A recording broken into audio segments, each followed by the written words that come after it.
So on this shower, unfortunately I wasn't able to show you anything before because the customer had already done tear out, which is good for me, but not good for you because you don't know what was really here and how what happened. But I will explain to you. There was a what I call plastic shower fiberglass insert, if you will. The bottom part was cracked, and so that begat, I guess, over the years, a bigger crack, and eventually water was seeping through, causing its own water table, because this is a concrete slab construction house. And one of the reasons I don't like those plastic showers is because inevitably that will happen. It's not a matter of if, it's just when that happens. And I've not seen one that hasn't cracked or stained or whatever, so the customer got rid of that. And so to give you an idea, this is what used to be there prior to everything being torn out. I think this crack was actually done by the customer inadvertently, but these cracks, these hairline cracks, had already started, and apparently, you know, they're big enough for water to seep through, and it has seeped through the years, and eventually, you know, like I said, they just leak. And a huge reason why I don't like them. I just don't have a use for them at all. So I'm glad this one is gone. But in the meantime, anytime you have a shower on a slab, there's going to be a box. In fact, a lot of slab bathrooms that I do are actually tub to shower conversions, and you'll end up with a cutout on you know, when they did the construction, they had the plumbing coming up through, so the P-trap is actually below grade, way down in the dirt, and then, you know, it comes out, and then they just form a box and pour the slab around that box so that a plumber in the future will have access to that. So the only thing I've really done so far, yesterday I filled in that box. Once I got the new 2.5 inch drain for my shower in, then let that dry, and then I filled in the box. The box is cockeyed. I don't know why they did that back in the construction days, but it's not square, so had to do a little 90 to get it over here to where it's almost center. It's only an inch or so off from being center. But anyway, getting back to a couple of the issues I've already talked about, because I don't have a before to show you, I'm going to link a video right there on how to take out a fiberglass shower enclosure. And so just click on that link that I'm showing you, and you will see the process of getting rid of one of these things. I also have a video on how to retrofit a drain into a concrete slab, and that video I will link right there. And so you can click on that and you'll see how the process goes about putting in a drain on a concrete slab retroactively when it was a tub before, and now you're trying to make it into a shower and get the most room out of it. And then the only other thing I did is I put in one 2x4, which eventually will be 3 2x4s, and it will be the curb, the step over, if you will, going into the shower. So that's the other thing that I've done. And these are concrete nails I do with what's called a bang gun, and little 22 round that actually goes in there, and then you bang on it with a hammer, and boom, it just drives the nail all the way in. Those are 2.5 inch nails, so that's at least 1.5 inches into the concrete. I have another video, ironically enough, on how to do that, and I'll put the link right there. So if you click right there, you're going to see how to set one of these in concrete, or any type of wood into concrete. And then the next process is this. Look at this spaghetti. Look at this. This is I have never seen this on any bathroom I've been in.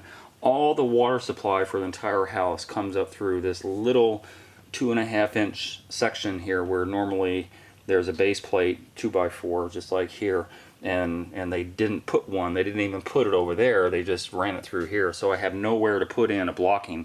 I usually block out the bottom between the studs with 2x6s in order for the pan liner to rest up against it. And I can't do that in this case. The pan liner is going to rest up against these pipes. Unfortunately, I don't have a choice in the matter. That's just crazy.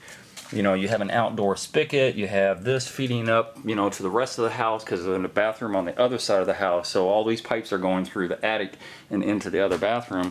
And you have the HVAC line set here. You have a gas line here that feeds the water heater, which is right behind this sheetrock. Everything, all the utilities except for the power, is coming through this wall, which is ridiculous. So I got to deal with that. In the meantime, they didn't put this up through the slab. A lot of times on these plastic showers, they'll put the piping up through the slab because they don't care, because you have this much distance between the shower valve, as it were, and so they'll make it in line with where they're going to use it. So I got lucky on this. They actually put it inside the slab inside of the 2x4 area. So that's great. So I'm going to get rid of this. I'm going to cut this out. This shower head will now be on this wall, so I have to route these lines through these studs and through this corner part and then up through here. There will be a niche over on this wall, and what else? The tile. Oh, I'm sorry. This wall is about 7 foot tall. So that was a divider wall that had a beam going across, and the customer got rid of the beam and all the sheetrock, and he wants a knee wall. So the knee wall will be at about 45 inches. By the time everything is said and done, it'll be closer to about 48 inches or so, 4 feet tall. And so I'm going to cut out this knee wall after I get rid of the plumbing, cut out this this partition wall and make it a knee wall. So I'm going to get started on that. And then the other thing I'm going to have to do, you probably didn't notice, there's a discrepancy down here of about 3/4 of an inch. And the reason that happened is because below grade here, there's actually another, probably a thinner layer of concrete. So I'm probably 10, 12, maybe about 14 inches down before that 2-inch pipe hits into that second layer of concrete.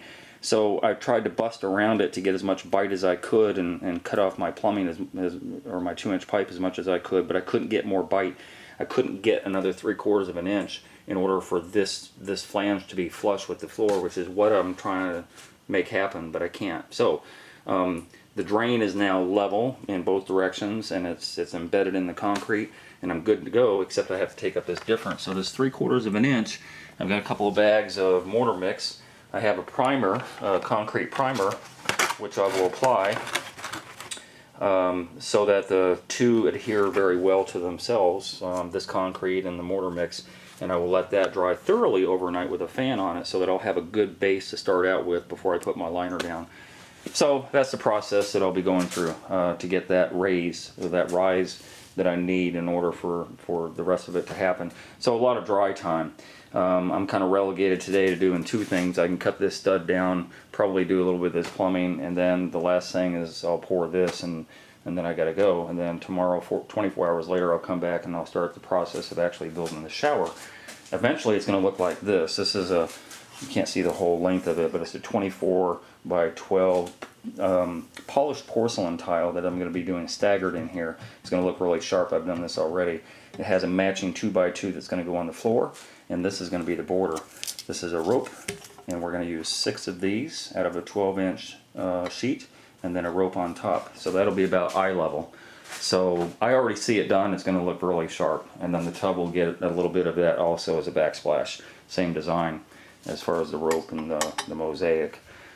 So again, that's how it's going to look. It's going to look really good when everything is said and done, and I give this about 7 days, maybe 8 days, about 8 days in and out to do this shower. And then of course I'll do the floor eventually too. The floor will be the same 24 by 12, and it will also be staggered brick pattern on the floor going elongated this way. And I think they're going to put a new toilet, so I'll be putting that new toilet in. And so yeah, this will be an interesting job. But I just wanted to make you aware of some of these issues. If you click on those links that I showed you earlier, you will see all the process of how all this stuff is done. And I will be back.